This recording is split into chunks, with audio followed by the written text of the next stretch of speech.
मेरी पूरा कंडीशन ये देखिए, ये पूरा बार्डनेस हो गया है और अभी मैंने अगर इसका इलाज नहीं किया तो शायद ये पूरा खा जाएगा। इसलिए मैंने सोचा है कि अभी हेयर ट्रांसप्लांट करूंगा तो मे बी ये 6 से 7 है, पता नहीं, लेकिन ये पूरा खा जाएगा। जो हेयर लॉस होता है, मतलब जो बार्डनेस आता है, उसके लिए क्योर करने का मेरे हिसाब से तो मेडिसिन नहीं है। जितना मैंने ट्राई किया है उसी हिसाब से तो मेडिसिन नहीं है। हाँ, अगर बाल झड़ रहे हैं तो बाल आ सकते हैं, लेकिन अगर बाल हो गए तो मेरे हिसाब से तो 99% तो बाल नहीं आ सकते। इसलिए मैंने फाइनली डिसीजन लिया कि मैं हेयर ट्रांसप्लांट करूंगा। अब आपको भी यहाँ पे क्यूएचटी में करना है तो आइए, कंसल्ट कीजिए, रिसर्च कीजिए, जिस बंदे ने करवाया उससे पूछिए, फिर बाद में क्यूएचटी ज्वाइन कीजिए। लेकिन क्यूएचटी ही कीजिए, बहुत अच्छा है क्यूएचटी। और हाँ, मेन बात बताना भूल ही गया, अब सब लोग जानते हैं, जैसे कि मैं भी नर्वस था सर्जरी से पहले, कि कितना पेन होता है। तो मैं एक बात सच्ची में बता रहा हूँ, देखो,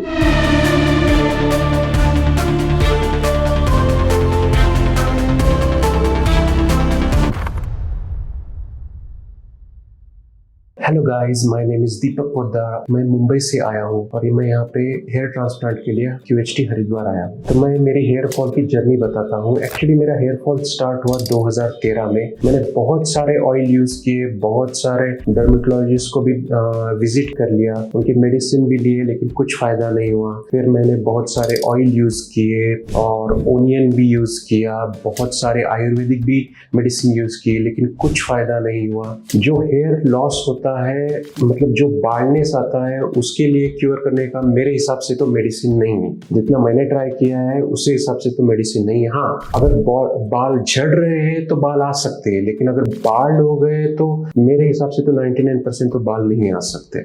इसलिए मैंने फाइनली डिसीजन लिया कि मैं हेयर ट्रांसप्लांट करूंगा। तो मेरा हेयर फॉल का सबसे बड़ा रीजन है कि ये मेरा जेनेटिक है। एक्चुअली मेरे पापा को भी सेम पैटर्न है, मेरा जो पैटर्न है बार्डनेस का, वो सेम पैटर्न मेरे पापा को भी है। जब से हेयर फॉल स्टार्ट हुआ तब लगा नहीं था कि हेयर लाइन इतनी रिसीड हो जाएगी। स्टार्टिंग यहाँ से हुआ, फिर यहाँ तक बढ़ा, लगा कि हो जाएगा, क्योर हो जाएगा, लेकिन हुआ नहीं। और जैसे मेरे पापा का हेयर लाइन रिसीड हुआ था, सेम वही पैटर्न है।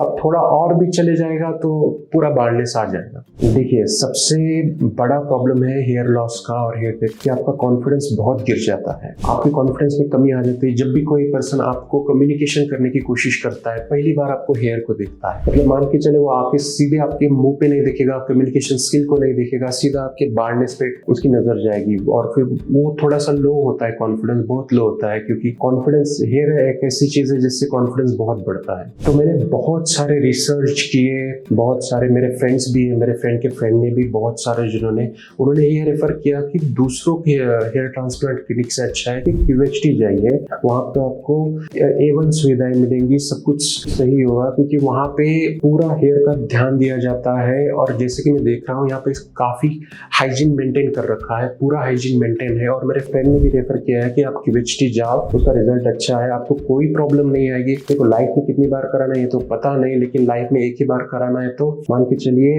अगर कोई टेंशन ना हो और रिस्क लेना है तो एक ही बार में दिया जाए। इसलिए मैंने क्यूएचटी को रेफर किया है। तो देखिए, मेरी पूरा कंडीशन ये देखिए, ये पूरा बार्डनेस हो गया है और अभी मैंने अगर इसका इलाज नहीं किया तो शायद ये पूरा खा जाएगा। इसलिए मैंने सोचा है कि अभी हेयर ट्रांसप्लांट करूंगा तो मे बी ये 6 से 7 है, पता नहीं, लेकिन ये पूरा खा जाएगा। तो इसके लिए अच्छा है कि मैं क्यूएचटी ही रेफर करूं और इसलिए मैं क्यूएचटी हेयर ट्रांसप्लांट के लिए आया हूं। मैं भी एक इंजीनियर हूँ, एज ए इंजीनियर हमें रिसर्च करना बहुत अच्छा लगता है। तो मैंने बहुत सारे रिसर्च किए, ऐसा नहीं कि एक दो वीडियो देखे, इसने बोला उसने बोला, ऐसा नहीं है। मैंने पूरे 6 महीने फॉलोअप लिया, फ्रेंड का भी लिया, बाकी सारे लोगों का भी लिया, वहाँ के रिव्यू बहुत अच्छे हैं। उन्होंने मुझे बताया कि वो क्यूएचटी के अंदर रिजल्ट के लिए ही आते हैं। इसलिए मैं मुंबई से सीधा हरिद्वार आया हूँ केवल अपना हेयर ट्रांसप्लांट कराने के लिए। तो मैंने क्यूएचटी में कॉल किया हेयर ट्रांसप्लांट के लिए, तो उन्होंने, वो मैम बहुत अच्छे थे, उन्होंने मुझे बहुत मदद की है। उन्होंने मुझे बताया कि आपके बार्डनेस के हिसाब से आपको मिनिमम 5500 ग्राफ्ट्स लगेंगे। तो इसलिए मैं यहाँ पे आया। यहाँ पे आने के बाद मेरा ब्लड सैंपल, मैंने ब्लड सैंपल ऑलरेडी मतलब मैं दूसरे स्टेट से हरिद्वार आया हूँ, तो रिस्क ना हो इसलिए मैंने ब्लड सैंपल वहीं से टेस्ट करके यहाँ यहाँ पे आया हूँ। सारे ब्लड रिपोर्ट मैंने डॉक्टर को सबमिट कर दिए, डॉक्टर ने कंसल्ट कर लिए, डॉक्टर ने बोला ठीक है, इसीलिए मैं अब यहाँ पे हेयर ट्रांसप्लांट के लिए आया हूँ। और मुझे अब मेरी ट्रिमिंग होगी, हेयर लाइन होगा, लेकिन बहुत नर्वस हूँ क्योंकि बहुत से लोग बोलते हैं क्या होगा, पेन होगा नहीं होगा, हेड की सर्जरी है, बहुत सारे सुना है कि बहुत पेन होता है, ये होता है, पता नहीं क्या होगा। थोड़ा सा नर्वस हूँ, ज्यादा नहीं हूँ, थोड़ा सा नर्वस हूँ, लेकिन देखते हैं कितना पेन होता है, क्या होता है, मिलते हैं सर्जरी के बाद।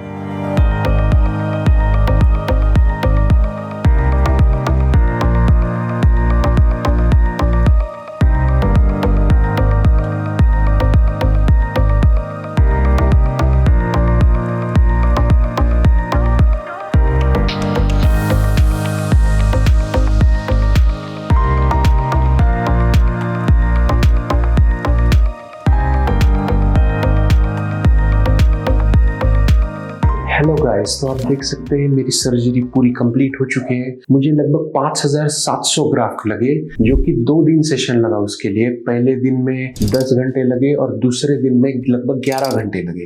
लेकिन आप देख सकते हैं पूरी सर्जरी कंप्लीट हुई है और जो हेयर लाइन है वो आप देखिए कितनी प्रिसाइज है। आप लाइन से भी मार्क कर सकते हैं, इतनी प्रिसाइज हेयर लाइन है। आप देखिए कहाँ पर भी कुछ भी छूटा नहीं है। और मैं सर्जरी के बारे में और बताऊं, जब मैं ओटी में गया तो मुझे कुछ ऐसा अलग फील ही नहीं हुआ। सारे लोग बहुत कॉर्पोरेट नेचर के थे, बहुत सपोर्टिव थे। उन्होंने हर बार पूछा कि आपको कुछ चाहिए क्या, हर बार पूछ रहे थे कि आपको पेन हो रहा है क्या। कभी कभी थोड़ा बहुत पेन होता है तो वो एनेस्थीसिया दे देते। और हाँ, मेन बात बताना भूल ही गया, आप सब लोग जानते हैं जैसे कि मैं भी नर्वस था सर्जरी से पहले कि कितना पेन होता है। तो मैं एक बात सच्ची में बता रहा हूँ, देखो एनेस्थीसिया देते समय एक चींटी को जितना दर्द होता है उतना पेन होता है, उसके बाद कोई पेन नहीं होता। सारी सर्जरी विदाउट एनी पेन होती है।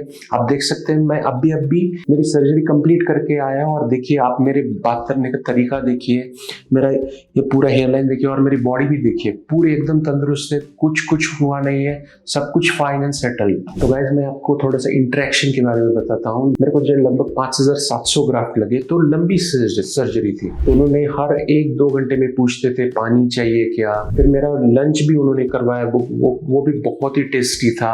और फिर बाद में 5-6 बजे पूछते थे कि तुम्हें ब्रेकफास्ट चाहिए क्या, ब्रेकफास्ट भी करवाया। तो आप मान के चलिए इंटरेक्शन बहुत अच्छा था, बहुत सपोर्टिव लोग हैं।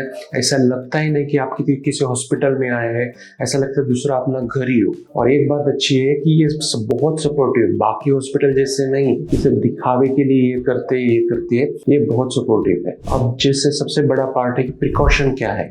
देखिए प्रिकॉशन है, डॉक्टर ने बोला है मुझे 10 दिन की मेडिसिन दी है, वो हर टैबलेट सुबह शाम रात को लेनी है। डाइट बिल्कुल सिंपल रखना है, नो डेयरी प्रोडक्ट्स, नो खट्टा मीठा product, no junk foods, no rice.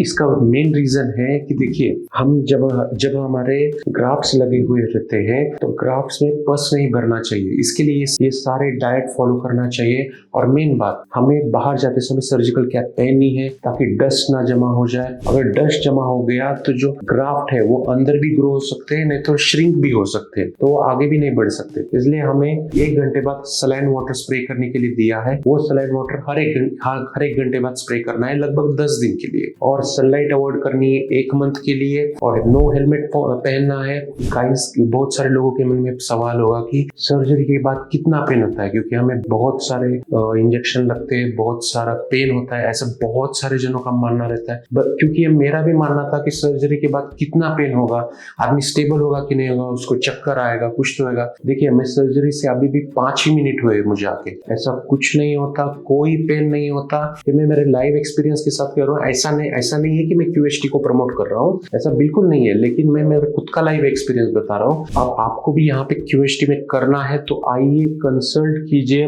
Research कीजिए, जिस बंदे ने करवाया उससे पूछिए, फिर बाद में QHT ज्वाइन कीजिए, लेकिन QHT ही कीजिए, बहुत अच्छा है QHT। सो दोस्तों मेरा तो फाइनली हेयर ट्रांसप्लांट हो गया है। अब मैं बहुत खुश हूँ, बस अब वेट कर रहा हूँ कि मेरे हेयर का रिजल्ट कैसा आए, तो मैं मिलूंगा आपसे फर्स्ट PRP या सेकंड PRP के बाद।